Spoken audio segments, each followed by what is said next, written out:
വൈദ്യുതി ഇല്ലാത്തതിനാൽ പുലർച്ചെ 2 മണിക്ക് KSEB ഓഫീസിലെത്തി പ്രതിഷേധിച്ച് യൂത്ത് കോൺഗ്രസ്. കോഴിക്കോട് പന്നിയങ്കര KSEB ഓഫീസിലാണ് യൂത്ത് കോൺഗ്രസ് പ്രതിഷേധിച്ചത്. ദൃശ്യങ്ങൾ.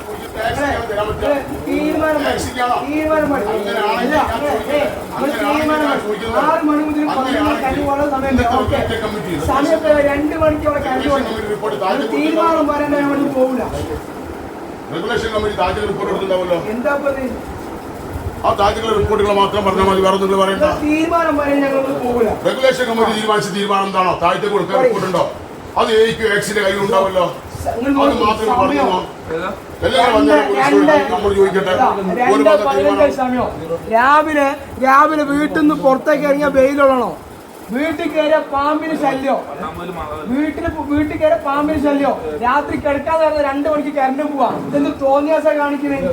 നോക്കൂ, ഒരു യൂത്ത് കോൺഗ്രസ് പ്രവർത്തകനാണ്.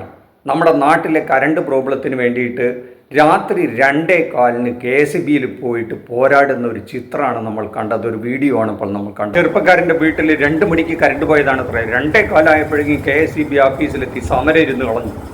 ആ പ്രശ്നം അറിഞ്ഞിട്ടേ അയാൾ ഇനി പോണുള്ളൂ എന്നാണ് പറയണത്. പകലാണെങ്കിൽ പുറത്തിറങ്ങിയ പൊരിവെയിൽ ഒന്നും ചെയ്യാൻ പറ്റുന്നില്ല. പിന്നെയാണെങ്കിൽ പാമ്പുകളുടെ പ്രശ്നം. പിന്നെ രാത്രി ഒന്ന് കിടന്നുറങ്ങാമെന്ന് വിചാരിച്ചാൽ അപ്പോൾ പവർ കട്ടും. അതുകൊണ്ട് രാത്രി 2:15 ഇപ്പോഴും കറണ്ട് വന്നിട്ടില്ല എന്നും പറഞ്ഞിട്ട് KSEB ഓഫീസിൽ പ്രശ്നം ഉണ്ടാക്കുക. ഈ ചെറുപ്പക്കാരനെ പോലെയുള്ള കോൺഗ്രസ് പ്രവർത്തകർ ഇന്ത്യ മുഴുവൻ ഉണ്ടായിരുന്നെങ്കിൽ ഇന്നിപ്പോൾ ഈ ഇന്ത്യക്ക് ഈ ഗതി വരുമായിരുന്നോ? ഇങ്ങനെ വിലപിക്കേണ്ട ആവശ്യമുണ്ടായിരുന്നോ? 1 or 2 സ്റ്റേറ്റിലായിട്ട് ഈ കോൺഗ്രസ് ഒതുങ്ങുമായിരുന്നോ? അപ്പോൾ ഇതുപോലെയുള്ള ആവേശത്തിൽ രാത്രി 2 മണിക്കൊക്കെ കറണ്ട് ഒരു 10-15 മിനിറ്റ് പോകുമ്പോഴേക്കും KSEBയിൽ പോയിട്ട് വലിയ വിപ്ലവം സൃഷ്ടിക്കുകയും വലിയ ആവേശത്തോടു കൂടെ പോരാടുന്ന ഈ വേറൊരാളും കൂടെ കൂട്ടിലുണ്ടെന്ന് തോന്നുന്നു. ഇത് അറിഞ്ഞിട്ടേ പോകുള്ളൂ എന്നാണ് ഈ ചെറുപ്പക്കാരൻ പറയുന്നത്. കാരണം എന്താ പറയുക, അയാൾക്ക് ഒരു 10-22 വയസ്സിലധികമൊന്നും ഇല്ല എന്നാണ് കണ്ടാൽ തോന്നുന്നത്. ആ ചെറുപ്പക്കാരൻ്റെ അനുഭവത്തിൽ ഈ പവർ കട്ടൊന്നും അയാൾ അനുഭവിച്ചിട്ടേ ഇല്ല. കാരണം കഴിഞ്ഞ ഒരു 10 വർഷം എന്തായാലും നമ്മുടെ നാട്ടിൽ പവർ കട്ട് ഉണ്ടായിരുന്നില്ല എന്ന് നമുക്കറിയാം. അതുകൊണ്ട് ഈ പവർ കട്ടിൻ്റെ ദുരിതമൊന്നും ആ ചെറുപ്പക്കാരനെ ബാധിച്ചിട്ടേ ഉണ്ടാവില്ല. അതുകൊണ്ട് ഈ ഉറങ്ങാൻ നേരത്ത് ഒരു 5 മിനിറ്റോ 10 മിനിറ്റോ ഒക്കെ കറണ്ട് പോയി കഴിഞ്ഞാൽ അയാൾക്ക് സഹിക്കാൻ പറ്റുന്നില്ല. കാരണം പകൽ മുഴുവൻ പൊരിവെയിലത്ത് നടക്കുകയാണ്. എന്താ അദ്ദേഹത്തിൻ്റെ ജോലിയെന്ന് നമുക്കറിയില്ല.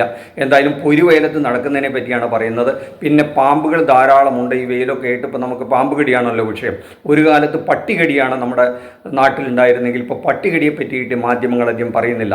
ഇപ്പോൾ പാമ്പ് കടിയാണ് അവരുടെ ഒരു ട്രെൻഡ്, അതാണെന്ന് പറയാം. അതുകൊണ്ട് പാമ്പ് കടിയും ആണ് ഒരു വലിയ വിഷയമായിട്ട് ഈ ചെറുപ്പക്കാരൻ ഈ KSEBയിൽ പറയുന്നത്. അത് KSEBയിൽ നിന്ന് എങ്ങനെ പരിഹരിക്കുന്ന അറിയില്ല. എന്തായാലും ഇലക്ട്രിസിറ്റി വെളിച്ചമുണ്ടെങ്കിൽ പാമ്പിനെ കാണുകയെങ്കിലും ചെയ്യാലോ എന്നായിരിക്കാം ചെറുപ്പക്കാരൻ ഉദ്ദേശിച്ചിട്ടുണ്ടാവുക. എന്തായാലും ഈ ആവേശത്തെ നമുക്ക് നമസ്കരിക്കാതിരിക്കാൻ പറ്റില്ല. എന്തായാലും 4-ാം തീയതി കഴിഞ്ഞാൽ തെരഞ്ഞെടുപ്പ് ഫലം വരും. UDF അധികാരത്തിൽ വരുന്നതാണ് പറയണത്. 2-3 മുഖ്യമന്ത്രിമാർ റെഡിയാണ്. ഇനി ഓരോ ജില്ലയിൽ നിന്ന് മുഖ്യമന്ത്രിമാരുണ്ടാവുമെന്നറിയില്ല.